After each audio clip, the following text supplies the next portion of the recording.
with other faculty of, I would appreciate if you vote for this person, I know it's your choice, but this person I don't think gets what I do, and it would be nice if they weren't on the committee. They still get to choose who they vote for, but it doesn't mean you can't talk to people, okay? One course reduction. So after that second year review with your department chair, if you have been given a positive recommendation, meaning you're making satisfactory progress, you can then request a one course reduction for one semester to focus more on your scholarship, to kick out a manuscript or whatever kind of scholarly work it is that you're doing in your field. However, keep in mind that if you are teaching overload that semester, they're probably not going to grant you the one course reduction. So, it's hard to say, I need more time to do this, but I'm taking on this extra thing too, right? You either have enough time or you don't. So, and that may vary by department. That is up to your chair to make that. But there's some details in the PPM on how that works as well. Digital or paper. Some colleges have given faculty the choice to do their tenure file in digital format or paper. Some colleges are still paper only.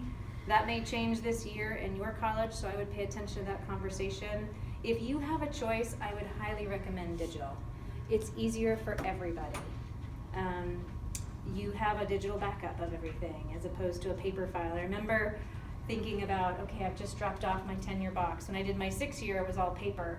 And I dropped it off in the secretary's office, and she put it in a room, and I'm like, what if the building catches on fire? What if there's a flood? What if there's a tornado? Oh, we never get tornadoes in Utah. What if something happens to that? That's, you're not backing up that much paper. You're just not. But digital, it's in the cloud. I've got it backed up in 7 places. I don't have to stress about it. It's so much easier for the reviewers because we can work on it from home.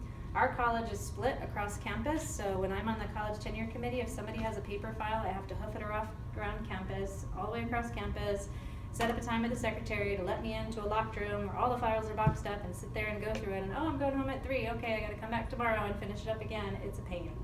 When it's electronic, as a reviewer, I can sit on my couch at home and review your file, which is so nice. But it's easier for everybody. And I'm going to show you my digital file to show you some of the things I did that I think make it easier too. Let's see here. Also save a tree. It's always good too. So your support files, things that you should be saving now if you haven't already, or maybe digging for a little bit. For teaching, to support your teaching. And different colleges have different expectations for how much proof they want of everything in your support file. So you should know what it is in your college, but I would still save everything even if you don't share it in a support file, because it helps you write about it. If you don't, if you just save it and then you write your narrative 4 years later, right, and it's about that topic and you've saved whatever it is, you've got some details to pull from in your narrative, even if your college is like, oh, we don't need proof of that, or whatever. So definitely peer evaluations you must save. Student evaluations you must save. That's every college, I guarantee it. The PPM states that faculty who are not tenured yet, and that includes instructors, must do course evaluation in every single course every semester. So it's probably set up for you through Test or now, but that includes summer classes too. It just says every course every semester. And you don't have to be stellar, but it's nice if you can show some progress. But at the very least, what you want to be able to demonstrate is that you're responding to student feedback and making changes over time. Now I know that students are snarky, and there's always some snarky comments, and you don't have to show that you're responding to snark. But what you do, if you see a theme, right? Students, I've seen over 2 of my classes, students made comments that they'd like more detail in the syllabus about course expectations, or, and so then you say, I noticed this in a couple classes, several students made this comment. And so in the next semester, I didn't want to have a 20-page syllabus, but I made sure in Canvas I gave a lot more details about each assignment, right? So show that you're responding. Show some samples of student work, good and bad, and maybe a student submits a paper and here's your edits and here's the feedback you've given, and they make it better, show how maybe you've helped over time. Just make sure you're blacking out the name of the student, or you've got written permission to use their work in your file. Course syllabi, save all of those. Not necessarily every course every semester, but if for some reason there's something you really want to show how you made a dramatic change. Look how my syllabus has all this clear objectives and clear course schedule, right? And you want to show how much you've changed it over time. Any new courses you've created, new materials you've created, PowerPoints, case studies, whatever it is that you use in your classes, class activities. If students give you thank you notes, I really enjoyed teaching in Utah because I've gotten more thank you notes here than I ever got when I was in the other state I worked in. So save those, and I just saved them all until I was ready to submit my file, and I just scanned them all into one big PDF so somebody could scan through and read them. So I had somebody tell me not to include thank you notes from students. So that is up, you're gonna find some differences in your college. So I would ask around a couple different people in your college, in your department. They can always choose not to look at them, but if they're not there, they can't. Right. So it's, I always say, in a paper file, it can be hard because you end up with so much stuff in there and it's jammed and it's hard to get in. But with electronic, like I'm gonna show you, if you just hyperlink everything, they just don't have to click on it if they don't think they matter or don't wanna see them, right? So it's not as much of an issue in an electronic file, I think. But ask your chair, ask around in your college. Course enrollments, maybe some colleges like to see that, hey, even though over the semesters my number of students in my classes has increased and the total number of students I see every semester has increased, my student evals have stayed just as good, right? So that's an argument you could make. My evals haven't gone up, but my number of students have, and I've been able to maintain the same level of teaching quality even with more students, or, so there's things like that you can use to make your case. You can't assume that people are gonna dig that out. You can't assume that in the room with the college committee, and they're gonna be like, wow, her scores are pretty flat, or maybe they've even gone down in a couple classes, that they're not going to just know, or you can't assume that somebody's just gonna bring up, well, yeah, but she's teaching bigger sections now, or he's teaching bigger sections. Don't assume. You've gotta make your case in writing. Any conferences or workshops you attended that actually improved your teaching? So, and how did you bring it back? So I went to this session at this conference, and then I came back, and then I created this new learning activity in my course. So when you come back from a conference, it doesn't have to be, I know I go to a national conference, I might go to 20 different sessions. I'm not gonna write about every single one. But maybe there was one or two that was actually impactful, and I brought it back and changed the way I teach because of what I learned. That would be worth writing about. In your service support file, you wanna have kind of different categories. So committee service, separated by department level service, college level service, university level service, and then professional service and different types of service you've done in those. And it's helpful to separate it into categories. Community service only counts if it's in your professional area. So I'm an athletic trainer, I do sports medicine. If I go and help clean the trails, that's not in my area. But if I teach in the recreation major, maybe it is. So, it might be professional service for one individual and not for the other. Student service, do you do advising? Are you a club advisor? Are you assisting at recruitment events? Just jot little notes down each time you do those. And if there's some special things, so maybe you help out at a recruiting event for your department or your college, and then the next year you meet a couple students who say, oh yeah, I came to your recruitment event and that was really cool and I really enjoyed talking to you. Write that down. In spring, I worked at this recruiting event. In fall, two of those students told me they came because of that event. That's a story that you need to tell that nobody's going to tell for you. Administrative service, if you end up serving as a program director, department chair, or anything like that. Or in scholarship, for support file stuff you should save, obviously copies of your publications, and separate them into categories: international, national, regional, local, peer-reviewed, non-peer-reviewed. Don't make the reviewers sift through that stuff. Just organize it really neatly for them. Any presentations you do, again, organize international, national, regional, local, and then any ongoing scholarly work that you're doing is really good to show, because you want people to see that not only am I getting it done, but I'm going to continue getting it done, right? I'm going to continue this pattern of excellent teaching, service and scholarly work. It also, especially at your 3-year, maybe you don't have a manuscript yet, but you can show I've got 2 under review and I've got this other project going on. that might be enough in some colleges to get you through your 3-year. In other colleges, it may not. Grants, patents, any shows, if you're in arts and humanities, any other scholarly activities, so maybe you're an expert reviewer or you're a committee member for somebody's dissertation or external textbook editor could count, writing textbook chapters, things like that. So what to keep, right? If you think, oh my gosh, you just told me I'm gonna have like this whole file cabinet, or I'm gonna need like an external terabyte hard drive to save all this. I say save everything for now. You know, every faculty member has access to 50 gigs in Box. Save everything in Box, you know, just shove it up in there. If you've got an older laptop and it's running out of storage, just save everything. You can decide what to include later. It's much better to have it, you know, and not need it than to decide you need it and can't find it. Include a note if you can with everything about why it was so great and what was the significance of it. And if it's digital, you know how to put in digital notes. You can go back and delete them later as you write your narrative. And then you can always decide later. Sometimes you might decide just it's a mention, or sometimes you may decide you want to include the evidence. And again, that will vary a little by your department and college, and I'll talk about who to talk to later. Understanding the channels. Sometimes this can be a little confusing. This is a sample from the College of Science tenure document. Anybody in College of Science here? You are? Yeah. Okay. You'll see similar channels in every college tenure document. So what this means, essentially what it's saying is you don't have to be awesome everywhere, and if you're really good in one category, you can be less good in another category to make up for it. So for example, in Channel 1, if you're excellent in teaching, you can get away with a good in scholarship, and then you only need to be satisfactory in service.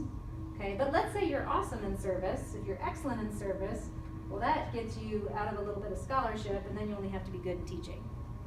So this is kind of what the channels mean, and you could get excellence in all 3 categories, and then you exceed every channel, and that's okay. But what the tenure committee is going to look for is which channel do you fit in, right? So if you're good, that's great. You meet channel 3.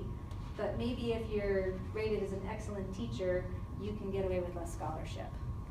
But if you're a good teacher, then you better have some more scholarship going on or be serving a lot. Does that make sense? Mm-hmm. Arts and humanities, anybody in arts and humanities? So they use slightly different terms. Instead of satisfactory, they say adequate. But it's the same, and other than that, it's pretty much the same deal. And each college tenure document will should define, some better than others, what these words mean. Like in order to be excellent in scholarship, it might say you have to have at least 1 publication or 2 publications or something like that since your previous review and some other. So they should define what those mean. It gets a little stickier in teaching. You know, sometimes they say satisfactory teaching is like the bare minimum, and good is better than satisfactory, and excellent is better than good. And that's not super helpful. So just as maybe a dumb question, there's obviously not every permutation of the combination of those 3 Correct. units on the screen there. So for example, it's never acceptable to be only satisfactory in teaching. Correct, and that's a really good point. If you look at this, you have to be at least good in teaching in this college, and about half the colleges are that way. Not every college. In some, you can get by with satisfactory, but it's actually in Board of Regents' rule that Weber State is a teaching institution, and the focus for tenure should be on quality teaching. So it's kind of an expectation, but you're right. You can get away with a satisfactory in scholarship, but you can't get away with a satisfactory in teaching. So that's an important thing to pay attention to, right? In service, you can get away with satisfactory if you're excellent somewhere else. But yeah, very good point. Promotion channels, now these are in the PPM. So the PPM sets the minimum standard, and then colleges can choose to exceed it, but they can't go below it. So this is interesting to look at, but it doesn't really apply to you because all of your colleges have exceeded it. But just so you're aware, for promotion, and this is the channels for promotion from assistant to associate, so it would be when you go up for tenure. You'll notice here, this is not an error. You don't need scholarship according to the PPM. But your college probably won't let you get away without it. So this isn't really going to help you. So I want to make sure you're aware of that. And it also will allow for satisfactory in teaching, but not every college document will. So, however, when you get to promotion to full, now it's exclusively the PPM guidelines, and you notice there's only 3 options. And you notice now in scholarship, you have to be good or excellent. And in teaching, you have to be good or excellent. So the bar raises when you're applying for promotion from associate to full, and that's expected. So, any questions about the channels? Okay. Feel free to throw up a hand or interject at any point. Tenure documents, oh, yeah. So there are, individual PPM subcontracts or whatever. Will they tell us what satisfactory means and how much we should score per student grades, or how? Yes, so college tenure documents do define satisfactory, good, and excellent in teaching, scholarship, and service, but some are really clear and some are vague. So if you're unsure, ask your chair, ask your dean, say, what are you, is there I'm in some engineering, so I understand the scholarship part. They have like these many papers and things, but I think the teaching part they don't have exactly, Mhm. or I don't think. Well, in East, their tenure document is new. They just overhauled it a couple years ago. And so to say, well, what has constituted good in the past? I don't know, this is only the second year we've used it. So it may be a little while before they can tell you this is the expectation. But if you're not sure, ask your department chair, ask your dean, and say, what are you looking for? Because there are some places where, let's say your teaching eval scores are out of 7.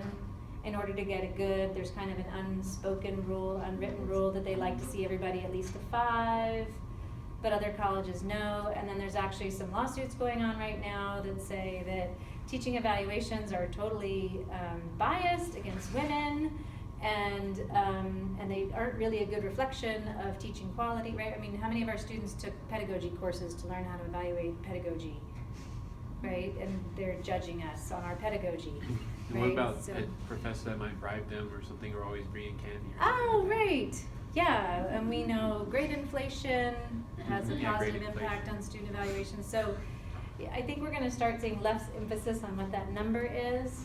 And so, I would focus on the comments, but know if your college is hung up on the numbers. You should know. Different college documents have different criteria. This link, and I'll send you this, will take you to, it's through the Provost website, has all the college tenure documents. Some colleges also post them on the dean's website. Not every college does, like East doesn't, but I know theirs is there. So read it several times and ask a lot of questions. Your college document is what you want to get most familiar with, okay? Pay attention to timelines. The timelines are in the PPM, which I showed you in that other link, so you can go back to that. But pay attention to the timelines because you don't want to be late. Some noted differences. Is anybody here in the College of Ed? You are, yeah. So in the College of Education, we do in every college, you're required to do a peer review and have a department rank and tenure committee. And the peer review committee focuses on your teaching. So they probably come in and they watch you teach a couple times, and they spend a little more time going through your teaching materials, and then they'll write a letter just about your teaching. In some departments, they don't have enough people to have the department rank and tenure that's going to go through your whole file and a peer review committee, so they might just task one committee with both things. In the College of Education, they actually do the peer review the year prior. So you'll do your peer teaching review in the 2nd year and the 5th year, and then you'll do your full reviews in the 3rd and the 6th if you're in the College of Ed. Everybody else just does it in the same timeline.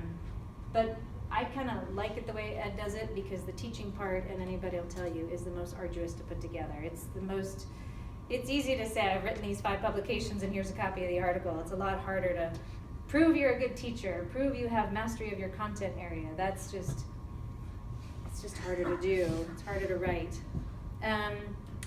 In science, arts and humanities, and education and library, you must have a minimum of a good in teaching.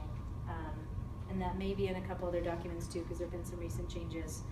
And if you're in arts and humanities or health professions, know that departments in those colleges have their own tenure documents as well. So you need to meet the guidelines of your department tenure document, your college tenure document, and then of course PPM as well. So can be a little confusing. And College of Education and Health Professions and more colleges are looking at this, also have language related to collegiality. saying that and you don't have to demonstrate that you're a collegial faculty member. Essentially the absence of complaints is a positive rating. But there is some language that we need to play well in the sandbox. Peer evaluations. So your peers coming in and watching you teach. I would recommend that you start requesting these right away. And there's two different reasons. Number one, you're going to start getting some feedback. So not only can you show that you're responding to student feedback, but you can say, and I'm responding to the feedback I've gotten from my peers. But it also helps you identify who gets you and who doesn't. Because there may be faculty in a department who just don't like you and don't get you and are never going to say anything nice about you, no matter how many brownies you bake for them, or how much good you're doing in your classroom. Better to identify them early than when they end up on your college tenure committee and you're like, oh, I didn't know that person hated me. Now they've hammered me, right?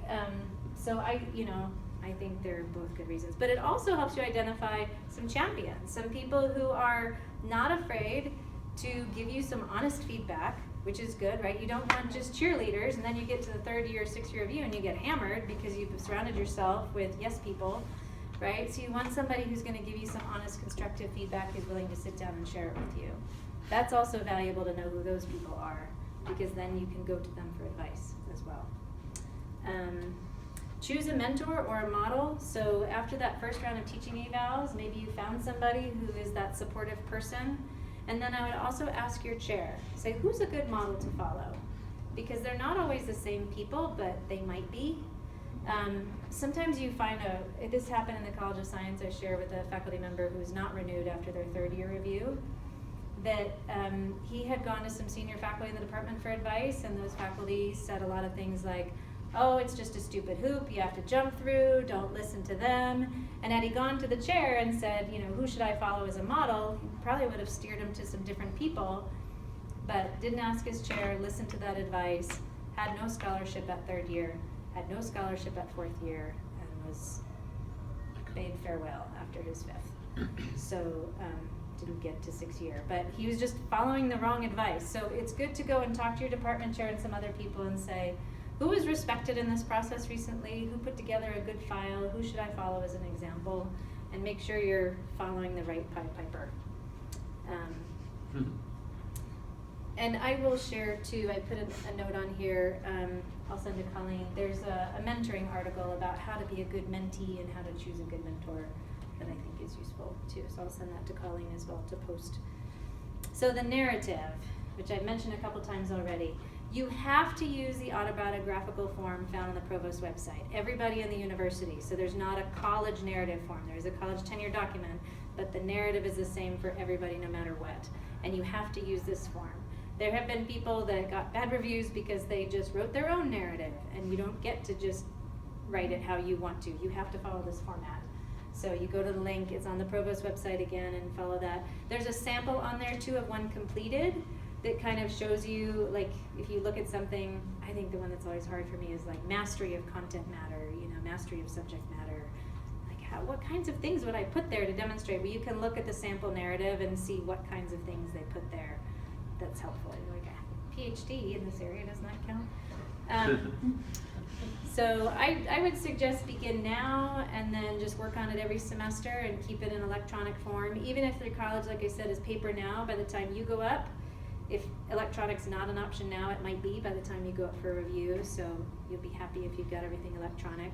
I did my 6th year in paper form, thinking that my then review for full professor would also be in paper, so I had been like printing things and filing them, and then by the time I got to full professor, they switched to electronic, so all the stuff that I had printed, I then had to scan and then re-upload. I just about lost my noodle, but still better. But again, be sure that in your narrative, you're not just listing, I served on this committee, I went to this conference. That, well, what did you do there? What was your contribution, or what did you bring back? Make sure you can talk about each thing. It shouldn't just be lists of things. And how much effort went into it? So sometimes I have a colleague who worked on this big project, and he's like, man, I'm not getting the respect in my file when I get reviewed with this project. I spent hundreds of hours of work and collaborated with like 10 different community partners, and I'm like, well, did you explain that? Well, no, everybody knows. Well, no, not everybody knows what's involved in that work. You know, because you're living it, but you know, if you've collaborated with 10 community partners and different departments on campus and you spend 50 hours of work on a project, you need to say that. You need to stop being humble, and you have to tell them why it was so great, because you're not going to be in the room to talk about it. So tell them why it was so great. Tell them how much work it was. So my recommendation, if you're going to do electronic, the university set a policy that it has to be in campus. So don't ask for another option. If they change it, it'll be a university level policy again. So don't say, well, can I just do it in Word or in Box, or no, you can't. University policy, it has to be in campus. So I'm gonna show you mine real quick. This is not the only way to do it, but it's the way I did it. So this is my tenure. Mine says post-tenure. So I've got just some information about me. I know I had another faculty member, she had IT support actually made her one with these tabs across the top. I didn't know that you could ask, and I don't like waiting for other people to do stuff, so I just did it myself. So I just, on the main page, I have a link to each section of the narrative, and then you can just click on it. I'll give you an example, go to scholarship. And then there's my narrative, kind of an overview, and then I've got since being awarded tenure, and what you might have, maybe you did some work at another university, you might have prior to coming to Weber State, you know, since being at Weber State, because you want to show, and I'll talk about this later, but the work you did before you got here matters, but it doesn't matter.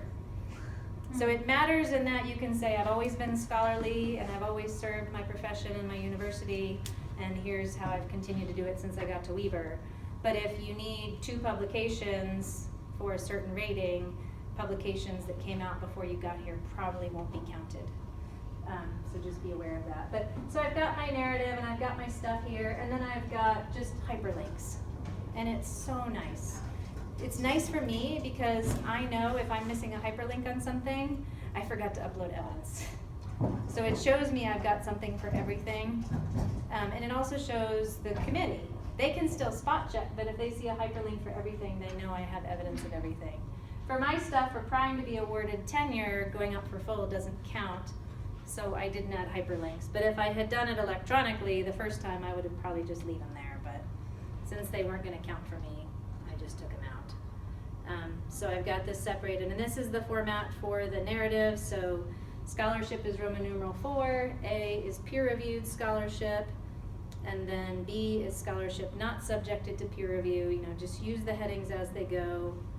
And then unpublished, and again, you know, hot links wherever I want to show evidence of something. Posters, national presentations, national posters, you know, all the category. And there, you don't have to have something in every category in scholarship and service. You have to address typically every area in teaching, but in scholarship and service you don't. So there might be a category, NA. And you know, since tenure I didn't do anything to community groups really, and I don't have any creativity in You didn't do any all. paintings or music? No, there's not that would be considered scholarly. I go to paint night. I like it. Oh, I'm not putting it here. Nobody wants to see it.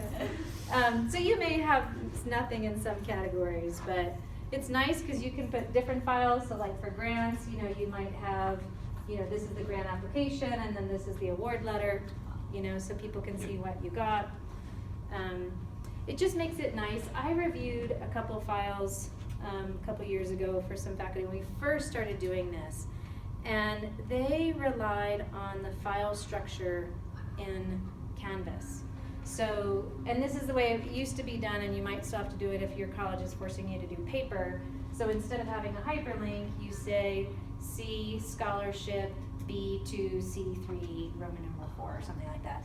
And then, you know, as a reviewer, then I have to click on files, and I have to hunt through your file structure and go find that file, and then I have to go back and navigate to the part of the narrative where I left off. It is such a pain in the butt.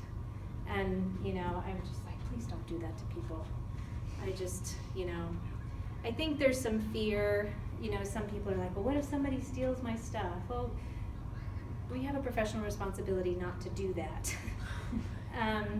but, I mean, who wants my PowerPoint on, you know, the history of the Board of Certification for athletic training?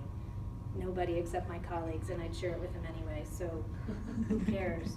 So, anyway, that's just a little tip. If you want to see my file, if you just send me an email, my email's at the end of the presentation, I'd be happy to let you into it as a student, and you can steal the format completely, I don't care. You can do whatever you want with it, or just use it as something else to look at, or maybe give your college, say, wouldn't it be great if you let us go electronic, see how easy this would be to review for you? I don't know, it's up to you.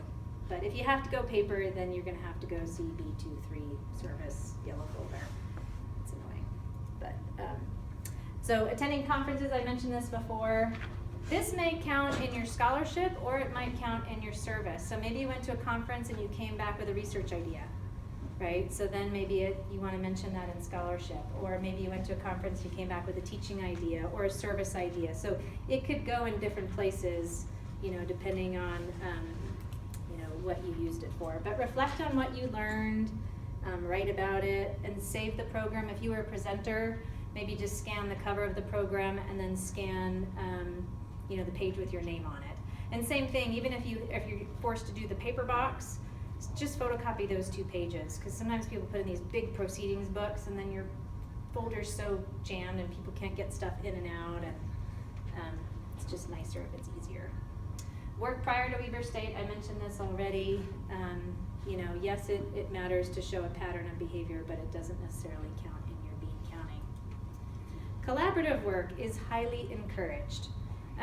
For a lot of reasons, and then I'll give you the other reason. But, you know, you engage with faculty inside and outside your department. It's a great venue for new ideas, a great use of resources. You can qualify for certain collaborative grants on campus, which you can't qualify for if you don't collaborate across different departments.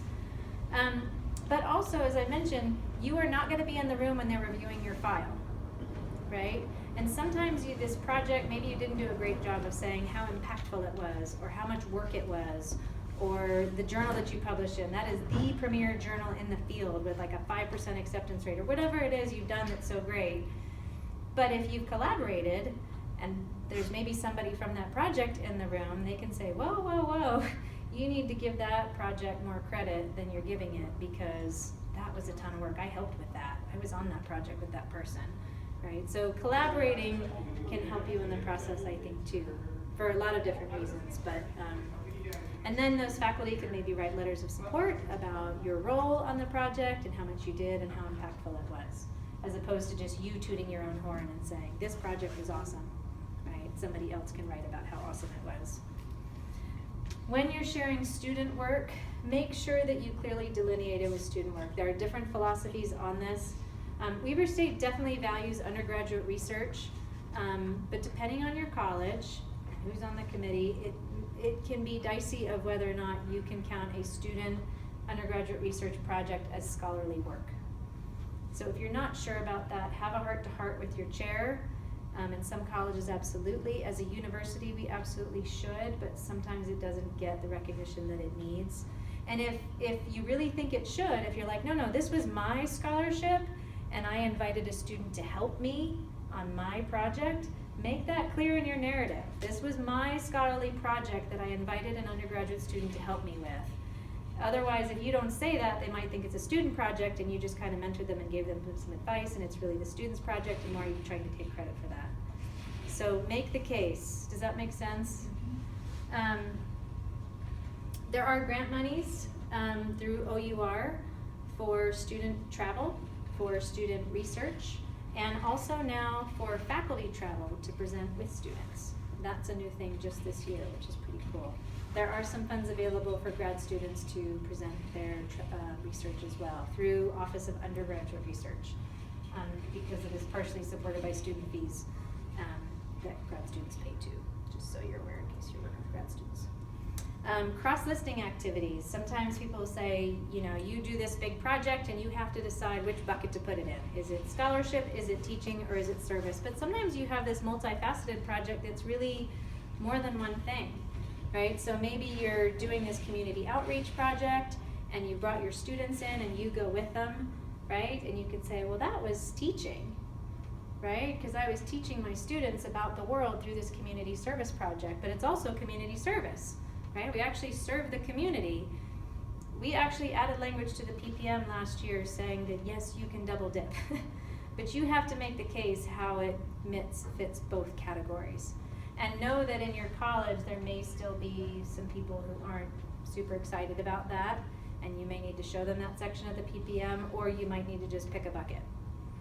And then maybe you write a paper. Maybe part of that community service is collecting some data. Maybe you've done interviews or gone through some data of that organization, that community organization, and now you're going to publish that scholarly work, right? Then maybe now it's scholarship.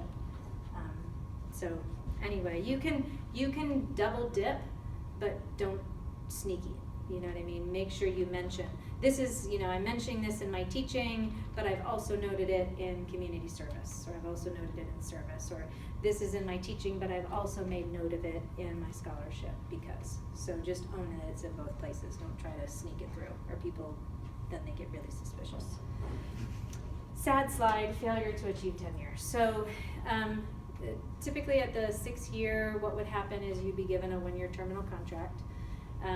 But technically, and I just threw this in there just for fun, the university could choose to keep you on as a 1-year, 1-year repeating appointment. They could. It's rare. I don't know that I've ever seen it, but it is in there as a possibility. But more likely, the second one is going to happen. You'll be given a 1-year terminal contract. Some other notes. All tenure documents define eligibility for tenure guidelines, so how many years do you have to be here and what degree do you have to have and things like that. All faculty must meet the standards for professional behavior. So I mentioned that there were a couple colleges that had a whole section on collegiality, but everybody has to abide by this. It's just not very detailed or specific. So, but yeah, you have to meet that too. How is it evaluated? Like I said, if no one's accused you of anything, then it's assumed you're walking the line. Don't get sucked into teaching overload, or at least too much overload. I think sometimes faculty come here and then, well, the salary's low and I have to teach more in order to make up, and I got a family to feed and I got student loans to pay off, and blah, blah. And then they don't have much scholarship because it's hard to do scholarship when you're teaching 6 credits of overload every semester and 18 in the summer. And then they get hammered in their review and they're like, but I'm teaching all this overload for the department. Don't care. You still have to meet the scholarship requirements. You still have to meet the service requirements. You still have to demonstrate quality teaching. Okay? So, I mean, if you can handle all of that, fine. But be honest with yourself about what you're getting done. I think overload is a cancer at Weber, in my personal opinion. I think we do too much of it, and it makes it hard for us to do all the other good stuff we could be doing. But that's just my personal opinion. But I have seen faculty, they get sucked into teaching all this overload, they get used to the money, it's hard to give it up, and then all of a sudden you don't get tenure. And now what have you been working for? Be sure to spell out your future plans too. This is what I'm thinking about for next year. This is my scholarship, for next coming years. These are projects I have in mind. Show them that you're going to keep it up. We do have mandatory post-tenure review at Weber too. So, they like to see that, yes, I'm going to keep it going. You're going to have to demonstrate that, but if you go up for full at 5 years post-tenure, then that counts in place of your post-tenure review. But all of your college documents should have addressed post-tenure review by now as well. A lot less teeth in post-tenure review, I will tell you. Attitude. I think it's important to stay positive about this process and not defensive. It's easy to see this as some massive flaming hoop you have to jump through, but let's be honest. If any of us went out and worked in our field, how many of us could be granted a 20-year contract? Nobody, right? Tenure is this amazing gift that only comes in this field of being a professor. It's huge, and we should respect it, and we should honor it, and we should revere it, and we should say, wow, I'm so lucky to have this opportunity. Because if I went out and worked in my field, I'd be lucky if anybody could get a 5-year contract in the room? Let's be honest, okay? This is a huge gift. Don't cry about it or get upset or feel defensive if you don't get 3 excellents at your 3-year review. Do we give students a perfect score on their papers when they turn them in, especially early on? No, why? Need to improve. Right, even if it was good, we want to show them where they can be better. right? If we just say, perfect, no comments, you're awesome, right? You know what you're gonna see after that. You know, I don't think there's anything wrong with giving a faculty member 3 excellence and still some recommendations and saying, you're doing great, keep up the good work. But, you know, it may be that there's more you can work on than you thought. So, anyway, I think having a positive attitude about the process can help. So, Judy Elsie used to give this talk a few years ago. She's recently retired, but she had some really cool tips, just side tips before we wrap up here. Start early. Some of this I've already talked about. Write a good explanation in your narrative. Make sure your file is well organized. You know, if somebody can't find what they're looking for, it's not there, right? If it's too hard to find that evidence, it's not there. She mentioned beware of padding by repeating information in one place unless you own it, okay? Discuss your failures as well as your successes. It's okay to say, you know, I did this activity in my class and it bombed. So I decided not to do it again. Or the next semester, I totally revamped it and then it worked much better. And then the next semester, I refined it again and now it's really good. But when I first introduced this, it didn't work. That's okay. It's okay to show growth. You don't have to just show where you did well. It's okay to show grants you applied for that you didn't get. You don't have to be fabulous at everything. Back to the channels. Not a single channel required an excellence in every category. Right? It's okay to have some faculty and departments that are knocking out of the park in scholarship and others that are great teachers and some that are on every committee. Don't forget your teaching. This is the most important section. Weber State is a teaching institution. Okay, so this is the most important part of your file. Write a cover page that summarizes your accomplishments. It's really helpful just to lay it out for people. Hey, my teaching has improved dramatically. I've made a lot of, you know, I've written 2 new course proposals and I have, my scores have gone up and I've responded to the feedback from my students and I've attended 2 teaching workshops. And then, you know, in scholarship, I've got 2 peer-reviewed papers and I presented at 3 conferences. And in service, I've been on 2 department committees and 1 college committee. Just summarize it for them, not gonna, you know, knock them over the head in case they get lost. Where did you put that in your? I would just put it right in the overview or the demographic section. I think there's a spot At the for it. beginning of it, Mhm. not in the autobiographical form. No, in the autobiographical Oh, form. okay. Mhm. Yeah, those, the ones that I showed you here, I go back.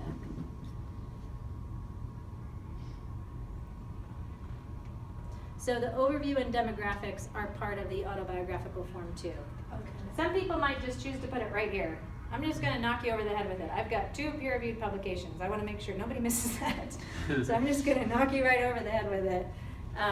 But in your overview, and you can always add more. There's always room at the end of each section to add more comment or feedback, but, you know, so I just kinda lay it out there for them. Here's my teaching, scholarship, service, and professional ethics, you know. They don't read further than that, at least they know what I've done. Did you put links in that? I did not. Okay. Mm-mm. No, that's just my overview. It's like, read the other part. But you could, if you wanted to. I wanted it to be smooth reading, but, you know. Use clear, meticulous writing. I reviewed a colleague's file that was submitted one time, and there was typos and grammar. I mean, you know, just like when you're writing a manuscript, you could read it 100 times and read over 10 words that are misspelled and your brain doesn't see them. So have somebody read it for you, or download, there's a free software program I've been using, Grammarly, and it is awesome. It checks all of your work and everything, in emails, wherever you are, in a website, typing in a web form, Grammarly. It's free and will work over everything, and pay attention to all the squiggles it creates. And it's helped me because I'm an excessive user of commas. So it always tells me when I put a comma in where I shouldn't. And then it's caught places where I should put commas and I should, you know, and I didn't. Or, you know, sometimes I think a word's hyphenated and it's not. And so, yeah, download a program or have somebody proof it for you. Write, rewrite, get a lot of feedback. And then this is my email. So I've got about 8 minutes left for questions. Can I just add something to your Please. ridiculous writing? Last year, I was on one of the tenure promotion committees, and there was one file that came in that truly, I don't think it was proofread at all. And the whole committee wondered, did this person really take this seriously? It was a third-year review, and we thought that perhaps the person had been told, oh, it's just a formality, you don't really need to worry about it. It was awful. Yeah, I read what it was worse says. than some of my students, and I thought, are you kidding me? It's embarrassing. It was, so make it read very, very well. I can just add a comment onto that as Sure. well. If you ask the Canvas people, they'll set your Canvas for your 3rd year or your 6-year review early, earlier than they would normally set it up, but you have to specifically ask. Because at our 3rd year review, we're like, can we have this, can you just re-upload everything for 6th year and let us start working on it now?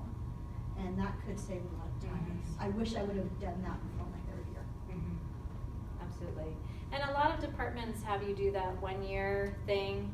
And I know sometimes people don't put a lot of, you might be asked to submit a report to your chair at the end of every year.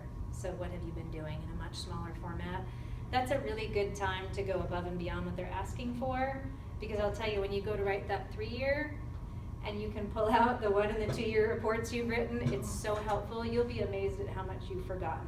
You're like, oh, I forgot I did that in that one class. Oh, I forgot I went to that conference and brought that back. And so the more you put into those 1-year reports when everything is fresh in your mind, the more it'll help you at your tenure. Even if there's no merit pay on the table, take the time to write a good 1-year end-of-year report, because it will really help you.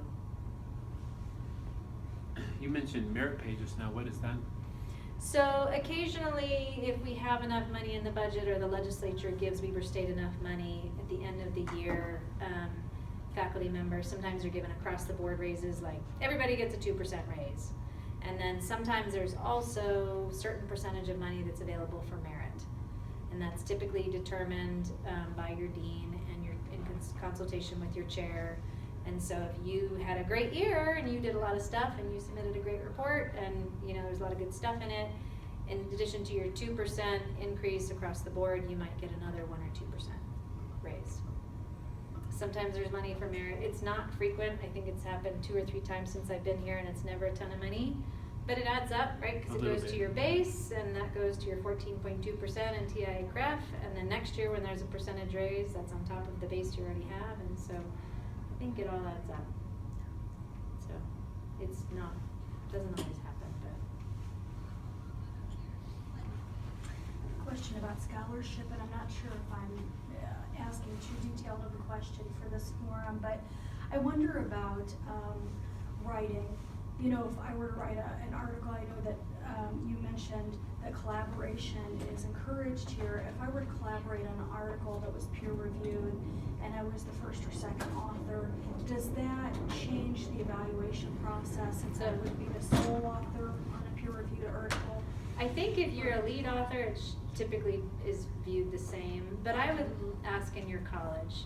Okay. In my college, I'm in the College of Education, they don't care where you are in the author list. Okay. Some colleges do, it matters more. And then, sometimes it's tricky because like my husband we always talk about being first author, but in the sciences, really the leader of the project is the last author person. typically. So Interesting. so again, that goes back to the narrative. So instead of just saying I wrote this paper, talk about what your role was. Okay. I did this was my idea, and I put together this team, and I assembled this project, and then we wrote this paper, and these people helped me with the editing. Or, or be honest about what your role was. But I would talk to your chair and your dean and find out how they feel about where you are in the author list, or if there's 6 authors and you're number 4, does that count at all? Yeah, my other question was, when should we get letters? You mentioned a letter before, talking about something that we did from another person. So if somebody comes and watches you teach, they should give you a letter about it within a few weeks. Yeah, if you invite someone into your classroom, and then typically, they would write up, I came and watched so-and-so teach on this day, and these are the cool things they did in this class, and here's some suggestions for improvement, and then you just scan it immediately. Any other areas besides teaching that we should look out for? Yes, committee service. So at the end of the year, let's say you've completed a term on a committee, And I would do it at the end of each year, because sometimes you think, well, I've got a 3-year appointment on this committee, and you serve in the committee for 2 years, and then in your 3rd year, there's a new chair. Oh. You're like, uh-oh. So if you ask for a letter at the end of each year, but make sure you've given them something to write about. So don't just say, can you give me a letter for serving on this committee? You should be able to share with them what your contributions were. So I was there every time, I responded in a timely manner to any email requests. I took these questionnaires back to my dean or my college and got this data back for you in a timely manner. And I served on this subcommittee where me and so did X, Y, Z. You know, if all you did was show up, there's not gonna be much to write about, right? Just like a student letter of recommendation. So, you know, if you were on a committee and you were just so swamped you didn't have time to really contribute, don't ask for a letter. Because, you know, they're gonna be like, really? It's just like a student who, you know, got a C in your class and only came a third of the time, right? You're not gonna be able to write much. It's better not to have a letter. But, yeah, but I would ask for letters for committee service. Or if you did collaborative projects, at the end of the project, maybe have a respected person who was on that collaborative project write about how much you contributed and what your role was and how appreciative they are of your contribution to that project, whatever it was. Thank you. Sure. Any other questions? So I will, now you can see my email, sorry it went dim. Did it stay dim that whole time? You guys could see any of that. Well, it's Valerie Herzog at Weaver.edu. I will email my PowerPoint to Colleen and We'll put it up on the website. she's gonna put it up on the web. I'll share the mentoring article. And if you wanna be added as a student in my Canvas file with my file, just email me and I'll add you as a student. Thank you. And you can get in there and look at it. But look at other people's files too. Ask your chair, like, who was the best file in our college the last couple of years? And then go ask that person if you can see their file. Because there's slightly different expectations in different colleges. But, any other questions? Okay, thanks for coming. Thank you All right, very thank much. Yes, thank you all for coming, and thank you, Val, for coming and spending some time with us. We still have some treats in the back, so please feel free to